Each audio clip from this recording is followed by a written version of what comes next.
राजधानी दिल्ली में प्रदूषण को कम करने और परिवहन व्यवस्था को भविष्य के अनुरूप ढालने के लिए सरकार ने व्यापक रोड मैप तैयार करना शुरू कर दिया है। सरकार का फोकस साफ है कि सड़कों पर निजी वाहनों की संख्या घटे, साझा और स्वच्छ परिवहन को बढ़ावा मिले और इलेक्ट्रिक वाहनों यानी कि ईवी को आम लोगों के लिए सुलभ बना दिया जाए।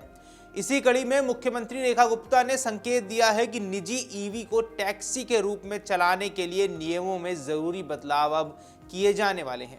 आपको बता दें, शुक्रवार को सचिवालय में हुई एक अहम बैठक के बाद मुख्यमंत्री ने यह जानकारी दी है। इस बैठक में वाहन निर्माता कंपनियों और एग्रीगेटर प्लेटफॉर्म जैसे कि ओला, उबर और रैपिडो के प्रतिनिधियों ने भी हिस्सा लिया।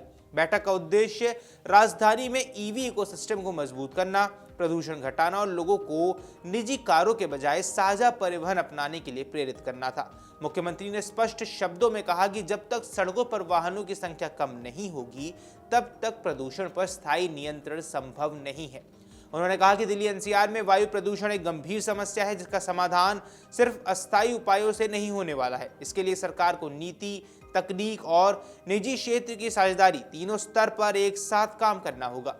मुख्यमंत्री ने कंपनियों से यह भी कहा है कि वे बताएं कि कब तक दिल्ली में ईवी की मांग के अनुरूप वाहनों की आपूर्ति सुनिश्चित कर पाएंगे। साथ ही उन्होंने इस बात पर भी जोर दिया है कि ईवी की कीमतें ऐसी हों जिससे आम लोग इन्हें खरीदने या इस्तेमाल करने के लिए आकर्षित हों। सरकार जहां जरूरी राहत और सहूलियत देने को तैयार है, वहीं कंपनियों से भी अपेक्षा है कि वे उपभोक्ताओं को वास्तविक लाभ पहुंचाएंगे। अब इस बैठक में यह साफ किया गया है कि सरकार नियमों को लचीला बनाने के लिए तैयार है ताकि निजी ईवी को टैक्सी सेवाओं से जोड़ा जा सके और साझा परिवहन को बढ़ावा मिले। निजी ईवी और BS6 मानक वाले वाहनों को टैक्सी प्लेटफॉर्म से जोड़ने का प्रस्ताव भी यहां सामने आया है। एग्रीगेटर्स कंपनी ने इसके लिए नियमों में बदलाव की आवश्यकता बताई। मुख्यमंत्री ने भरोसा दिलाया है कि सरकार इस दिशा में तेजी से काम करेगी, लेकिन यात्रियों की सुरक्षा सर्वोच्च प्राथमिकता यहां रहने वाली है। टैक्सी सेवाओं में ड्राइवर वेरिफिकेशन, GPS ट्रैकिंग और आपातकालीन सुविधाओं जैसे मानकों की कोई समझौता नहीं किया जाने वाला है। बैठक में ईवी चार्जिंग इंफ्रास्ट्रक्चर को लेकर भी विस्तृत चर्चा की गई है। वाहन कंपनियों ने कहा कि ईवी को बड़े पैमाने पर अपनाने के लिए चार्जिंग स्टेशनों का मजबूत नेटवर्क बेहद जरूरी है।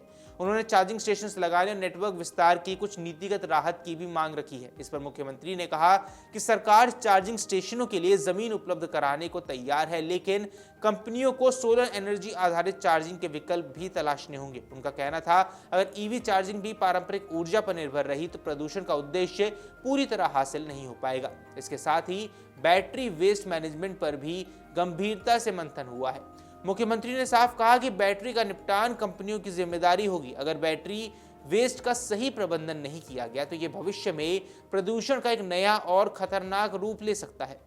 अब इस बैठक में शेयर टैक्सी सेवाओं को लेकर सहमति बन गई है। एग्रीगेटर कंपनियों ने भरोसा दिलाया है कि वे 1 महीने के भीतर शेयर टैक्सी शुरू कर देंगे। इसके साथ ही महिला ड्राइवरों वाली टैक्सी सेवाएं भी जल्द शुरू की जाने वाली हैं, जिससे महिलाओं को सुरक्षित और भरोसेमंद परिवहन विकल्प मिल सकते हैं। यह भी तय हुआ है कि निजी ईवी को टैक्सी के रूप में प्लेटफॉर्म से जोड़ने की प्रक्रिया और तेज की जाएगी। इससे एक और जहां लोगों को अतिरिक्त आय का जरिया मिलेगा, वहीं दूसरी ओर सड़कों पर निजी कारों की संख्या घटने में भी मदद मिलेगी। वहीं मुख्यमंत्री ने एग्रीगेटर कंपनियों से ई-रिक्शा को भी अपने प्लेटफॉर्म से जोड़ने की संभावनाएं तलाशने को कहा है। इसके अलावा राजधानी की रिंग रोड और हवाई अड्डे तक शटल सेवाएं शुरू करने का सुझाव भी दिया गया है। उनका कहना था कि अगर लोग निजी कार छोड़कर शटल सेवाओं को अपनाते हैं तो ट्रैफिक और प्रदूषण दोनों स्तर पर सकारात्मक असर पड़ेगा। इन शटल सेवाओं को पहले पायलट प्रोजेक्ट के तौर पर शुरू करने पर विचार भी किया जा रहा है, ताकि उसकी उपयोगिता, मांग और संचालन से जुड़े पहलुओं का आकलन किया जा सके। कुल मिलाकर दिल्ली सरकार का ये रोड मैप सिर्फ ईवी को बढ़ावा देने तक सीमित नहीं है, बल्कि राजधानी की पूरी परिवहन संस्कृति को बदलने की भी कोशिश है। साझा टैक्सी, शटल सेवाएं, सोलर चार्जिंग और सख्त बैटरी वेस्ट मैनेजमेंट जैसे कदम दिल्ली को एक स्वच्छ, स्मार्ट और टिकाऊ शहर बनाने की दिशा में अहम माने जा रहे हैं। आने वाले महीनों में यह देखना अहम होगा कि नीतियों को जमीन पर कितनी तेजी और प्रभावी ढंग से लागू किया जाता है और क्या सीएम रेखा गुप्ता का ये कदम दिल्ली में AQI के स्तर को घटाता है और प्रदूषण को क्या ये घटा पाता है या नहीं। अगर आप ये वीडियो YouTube पर देख रहे हैं तो हमारे चैनल को सब्सक्राइब कर बेल आइकन दबाएं और Facebook पर देख रहे हैं तो हमारे पेज को लाइक करें।